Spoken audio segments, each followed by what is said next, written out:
এইগুলো পৃথিবীর সবচেয়ে বড় ভূমি যানবাহন। এগুলো এত বিশাল যে পাহাড় সরিয়ে দিতে পারে। এদের ওজন একটি বিলাসবহুল ক্রুজ জাহাজের সমান। আর কিছুটা এতই বড় যে ট্রান্সফরমার সিনেমায় ডিসেপ্টিকন রূপে পর্যন্ত দেখা গেছে। আজ আমরা দেখাবো আমাদের তালিকার 8টি সবচেয়ে বড় ভূমিযান। স্বাগতম আপনাকে অজানা বাংলার নতুন আরেকটি পর্বে। চলুন শুরু করি বেল AZ-75710 দিয়ে। এটি বিশ্বের সবচেয়ে বড় ডাম্প ট্রাক, যা সাইবেরিয়ার কয়লার খনিতে কাজ করে।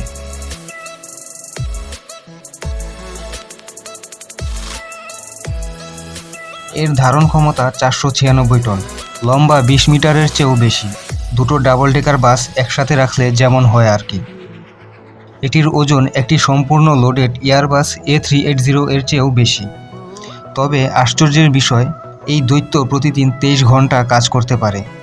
এর 8টি চাকা জোড়ায় জোড়ায় লাগানো, আর এত বিশাল টায়ার যে অর্ধেক উচ্চতায় উঠতেও কষ্ট হয়। তবে এই বিশাল গাড়িটি যথেষ্ট মুভমেন্ট ফ্রেন্ডলি। এর সর্বোচ্চ গতি 64 কিলোমিটার ঘন্টা।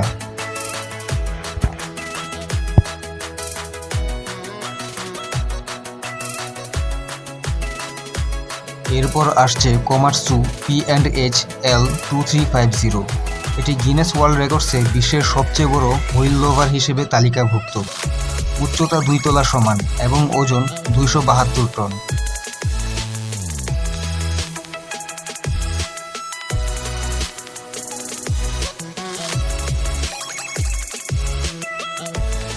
এর শোভেল একবারে 80 টন মাল তুলতে পারে এবং 27 মিটার পর্যন্ত উঠাতে পারে। এটা প্রায় একটি আব্রামস ট্যাঙ্ক তুলতে পারার মতো শক্তিশালী।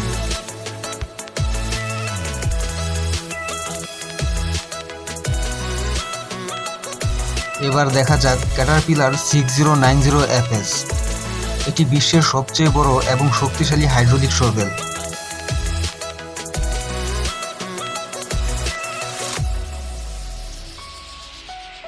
এটি একবারে 103 টন তুলতে পারে। প্রতি ঘন্টায় 10,000 টন মাটি সরাতে পারে এটি।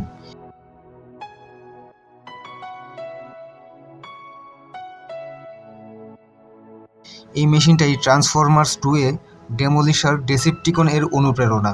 এবার পরিচয় করিয়ে দিচ্ছি লিবহার LR-1300কে। এটি বিশ্বের সবচেয়ে শক্তিশালী ক্রলার ক্রেন।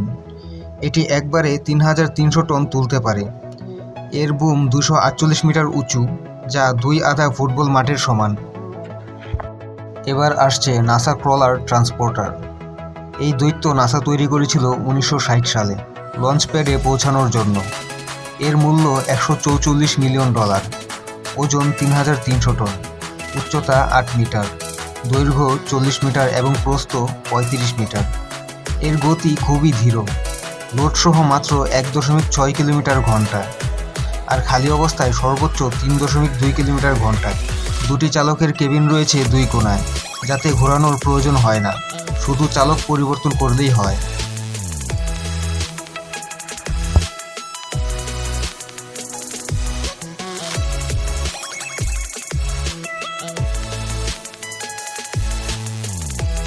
এরপর আসছে বিগ মস্কি। এটি এখন আর চালু নেই, কিন্তু এটি ছিল বিশ্বের সবচেয়ে বড় ড্রাগলাইন এক্সকেভেটর। ওজন 1.22 কোটি কেজি এবং 22 তলা ভবনের সমান উঁচু। এর স্কুপ 12টি গাড়ি রাখার মতো বড় ছিল। এটি 22 বছরে যত মাটি সরিয়েছে তা প্যানামা খাল খননের দ্বিগুণ। এগুলো হলো স্কোয়ারার গুস্টাভ ও ডোরা, জার্মানির তৈরি সবচেয়ে বড় কামান। উচ্চতা 17 মিটার, দৈর্ঘ্য 47 মিটার এবং ওজন 1500 টন। তবে এগুলোর প্রধান দুর্বলতা ছিল চলাচল। এগুলো কেবল রেলপথেই চলতে পারত। এবং অবশেষে আমাদের তালিকার শীর্ষে আছে ব্যাগার 293। গিনেস ওয়ার্ল্ড রেকর্ড অনুযায়ী এটি বিশ্বের সবচেয়ে ভারী ভূমিযান। দৈর্ঘ্য 225 মিটার, উচ্চতা 95 মিটার এবং ওজন 15.65 লাখ কেজি। এটি 20,000 কিলোওয়াট বিদ্যুৎ ব্যবহার করে, যা একটি ছোট শহর চালাতে পারে। এর সামনে একটি বিশাল চাকায় 18টি বালতি থাকে, প্রতিটি বালতি একবারে ৭,০০০ কেজি কয়লা তুলতে পারে। এটি এক জায়গায় বসে থাকে না, বরং এক পাহাড় শেষ করে পরের দিকে ধীরে ধীরে এগিয়ে যায়। তবে এর গতি মাত্র ১ কিলোমিটার ঘন্টায়। এমনকি যেখানে এটি চলে সেই রাস্তা পুনরায় তৈরি করতে হয়, কারণ এটি কংক্রিট পর্যন্ত ভেঙে ফেলে।